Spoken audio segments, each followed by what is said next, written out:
If your small home feels a little off, not messy, not ugly, just strangely cheap, there's a reason for that. And it's usually not the furniture, the budget, or the size of the space. Small homes simply reveal design mistakes faster. And there's one mistake in particular that almost everyone makes without realizing it. In this video, I'll walk you through those mistakes, starting with the subtle ones and ending with the one decision that changes how your entire space feels. Stick around until the end. That final point is where everything finally makes sense. In small homes, when every wall has the same visual importance, the space feels flat. Nothing leads the eye, and nothing feels intentional. Instead of feeling designed, the room feels like a box. A better approach is to let one wall carry the visual weight. When you choose a clear focal point and allow the other walls to stay calmer, the space immediately feels more thoughtful and more elevated. This is one of the most common mistakes in small homes, and almost no one realizes they're doing it. Furniture often looks great in a showroom, in a catalog, or online, because those spaces are large, open, and carefully staged. When the same piece is placed inside a small home, the proportions suddenly feel wrong. The room feels tighter, heavier, and less balanced, even though the furniture itself is nice. In small spaces, proportion matters more than style. Choosing furniture based on how it fits your space, not how it looked in the store, instantly makes the room feel lighter, more intentional, and far more refined. This is a mistake that doesn't show up on a floor plan, but you feel it immediately. In many small homes, objects may technically fit, but they don't feel balanced. Some areas feel visually heavy, while others feel strangely empty. That imbalance makes the space feel uncomfortable, even if you can't explain why. Visual weight isn't about size alone. Color, material, texture, and darkness all make objects feel heavier or lighter. When too much visual weight sits on one side of the room, or too low to the ground, the space starts to feel crowded and unstable. Balancing visual weight across the room creates a sense of calm. And that calm is what makes a small home feel intentional instead of cluttered. Many people are uncomfortable with empty space, so they try to fill every corner. But what actually makes a small home feel cheap is not emptiness, it's visual crowding. Allowing a few intentional gaps gives the room clarity. Those pauses between objects are what make everything else feel more deliberate. This mistake is subtle, but once you notice it, you see it everywhere. In many small homes, decor is placed randomly, different heights, different depths, different spacing, with no sense of rhythm. Nothing repeats, nothing guides the eye. As a result, the space feels scattered and slightly chaotic, even if it isn't technically cluttered. Visual rhythm is what helps the eye move comfortably through a room. It comes from repetition, similar heights, aligned edges, consistent spacing, or recurring shapes.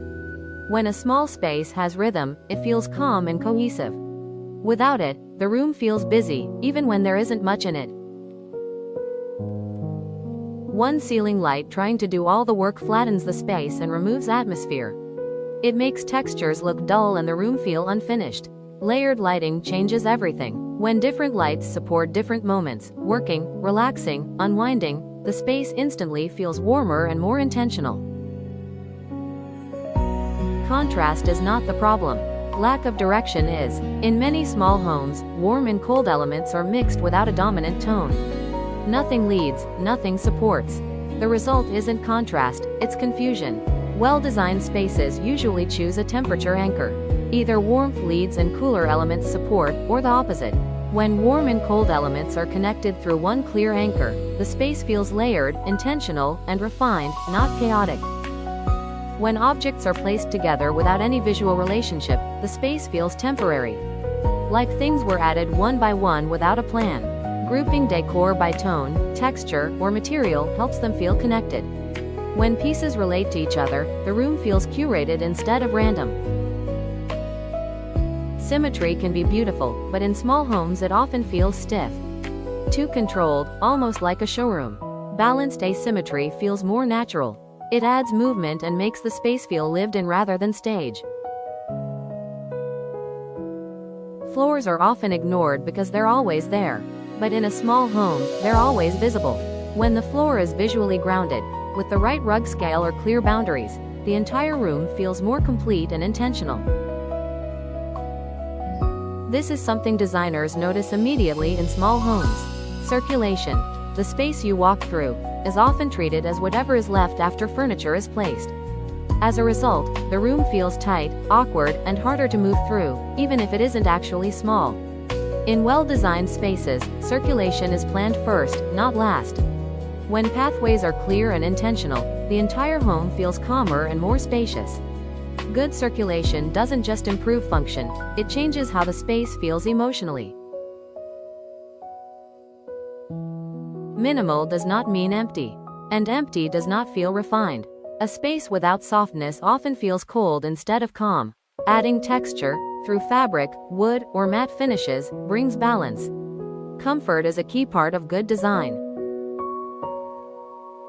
Impulse decor rarely fits into a coherent story. Over time, it creates visual noise. Designing the space first, and then choosing objects that support that vision, keeps the room feeling cohesive and intentional. When storage looks like storage, the home feels unfinished, like you're still figuring things out. When storage blends into the design, it disappears visually. That sense of ease is what makes a small home feel elevated. This is the mistake behind all the others. Most people decorate objects. Good design focuses on how a space feels the moment you walk in. Before adding anything, it helps to ask a simple question. How do I want this space to feel? Calm, grounded, light, safe. When every decision supports that feeling, even the smallest home stops looking cheap. Small homes don't need more decor. They need clarity and intention. If you enjoyed this approach to calm, thoughtful design, subscribe to the channel, and I'll see you next time.